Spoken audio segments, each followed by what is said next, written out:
আসসালামু আলাইকুম সুপ্রিয় শিক্ষার্থী, আশা করছি তোমরা সকলে ভালো রয়েছো।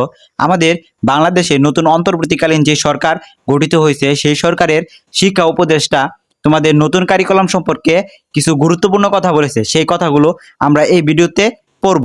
তো শিক্ষার্থী, আমরা এই ভিডিওটি শুরু করি। যত দ্রুত পারি আগের শিক্ষাক্রমে ফিরে যাব, তবে শিক্ষার্থীদের যাতে অস্বস্তি না হয়। শিক্ষা উপদেষ্টা।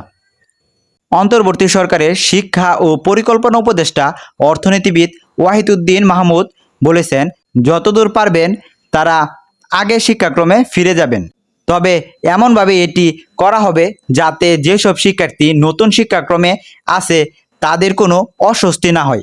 এই জন্য পরিমার্জন করা হবে। উপদেষ্টা হিসাবে শপথ নেওয়ার পর আজ রোববার সচিবালয়ে শিক্ষা মন্ত্রণালয়ে আসেন উপদেষ্টা ওয়াহিদুদ্দিন মাহমুদ। শিক্ষা উপদেষ্টা ওয়াহিদুদ্দিন মাহমুদ বলেন, নতুন শিক্ষাক্রম বাস্তবায়নযোগ্য নয় বলে প্রতীয়মান হচ্ছে। তিনি বলেন, যতদূর পারি আমরা আগের শিক্ষাক্রমে ফিরে যাব, কিন্তু এমনভাবে যাব যেন শিক্ষার্থীদের লেখাপড়ায় কোনো অস্বস্তি না হয়। গত বছর প্রথম, ষষ্ঠ ও সপ্তম শ্রেণীতে নতুন শিক্ষাক্রম শুরু হয়েছে। চলতি বছর দ্বিতীয়, তৃতীয়, অষ্টম ও নবম শ্রেণীতে চালু হয়েছে এই শিক্ষাক্রম। 2027 সালে এটা দ্বাদশ শ্রেণীতে চালু হওয়ার কথা ছিল।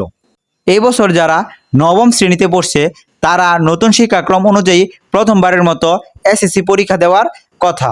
নতুন শিক্ষাক্রমে শিখন ও মূল্যায়নে আমূল পরিবর্তন আনা হয়েছে, কিন্তু এই শিক্ষাক্রম নিয়ে পক্ষে বিপক্ষে বিতর্ক আছে। সরকার পরিবর্তনের পর এখন এই শিক্ষাক্রমের ভবিষ্যৎ কী হবে তা নিয়ে আলোচনা চলছে। এই অবস্থায় নতুন শিক্ষা উপদেষ্টা এই বিষয়ে কথা বলেছেন। প্রিয় শিক্ষার্থী, নতুন শিক্ষা উপদেষ্টার কথা অনুযায়ী আমরা 100% শিওর হয়ে বলছি যে তোমাদের নতুন শিক্ষা কারিকুলাম বাতিল হয়ে যাবে এবং আগের যে কারিকুলাম সেই কারিকুলামে আমরা ফিরে যাব। শুধু নবম শ্রেণীর শিক্ষার্থীদের হয়তোবা এই কারিকুলামে রেখে তারা মূল্যায়ন পদ্ধতিতে কিছু পরিবর্তন এনে তাদের পরীক্ষাটি অনুষ্ঠিত হবে। তার তোমাদের ষষ্ঠ, সপ্তম, অষ্টম শ্রেণীর সম্পূর্ণ কারিকুলামেই পূর্বের কারিকুলাম নিয়ে আসা হবে। আশা করছি তোমরা বুঝতে পেরেছো। তোমাদের পরবর্তী ভিডিও মূল্যায়ন একাডেমিতে পাওয়ার জন্য মূল্যায়ন একাডেমি চ্যানেলটি সাবস্ক্রাইব করে পাশে থাকা বেল আইকনটি বাজিয়ে দাও।